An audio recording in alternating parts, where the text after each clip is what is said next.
Protest is called off because of not really wanting to interrupt that. Singing and dancing, y'all. It might be important for those other people, Richard. I don't know what's going on, but certainly what we had planned was important too. I'm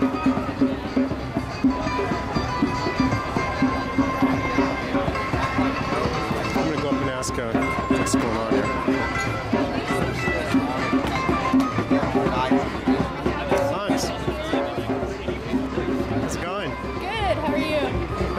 Well, you're one of the organizers on this, right? I think I recognize you from Facebook. Yeah. There. Hi. Yeah. What's kind of going on? I know there another little event happened on the same day that you're trying to plan this, right?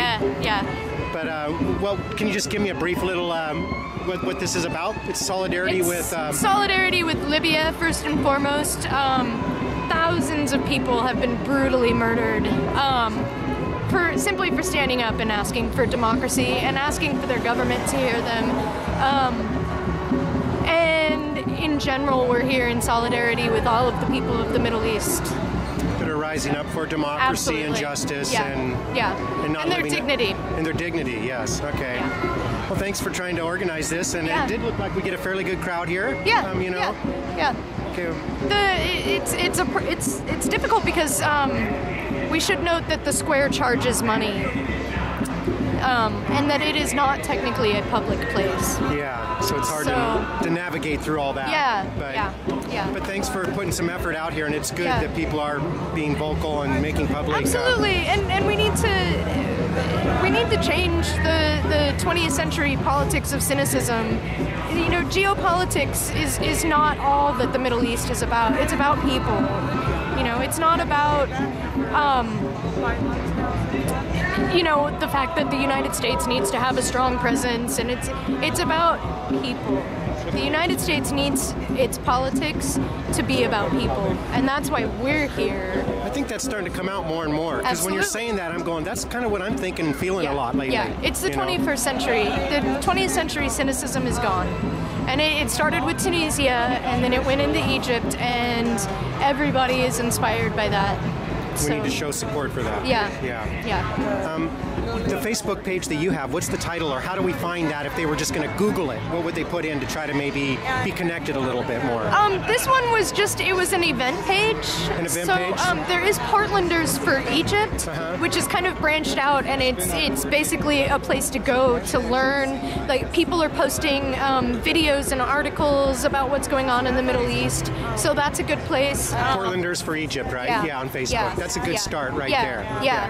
And then another person, if you are uneducated, which I was, so there's nothing wrong with that, but if you want to learn more about what's going on in the Arab world, Google Mona Etelhawy.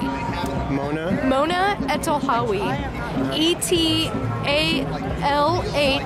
Etalhawy. Mona Etelhawy. She is fantastic. She's an Egyptian journalist, but she's an American journalist with Egyptian origins, and she has been speaking for the last few years about what's happening in the Middle East. So she's an excellent resource. Good, okay, so, good. yeah, I'll look check her that up. out. Look her up, for sure. Well, thank you. Yeah, thank you. Take care. Good.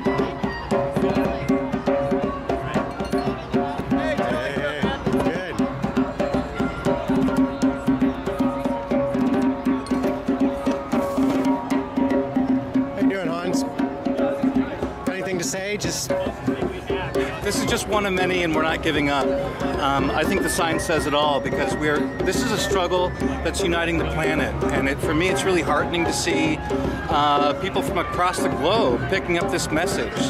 When I hear on this square Libyans or Egyptians chanting, "The people united will never be defeated," that's our mantra, that's our struggle, and together it's also a truth.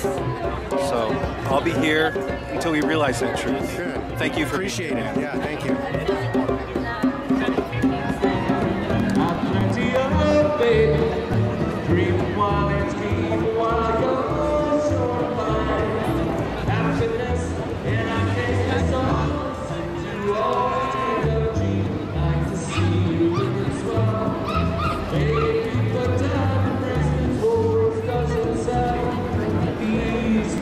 Jealousy, when they see you out with me, I don't blame you, goodness knows, honeysuckle.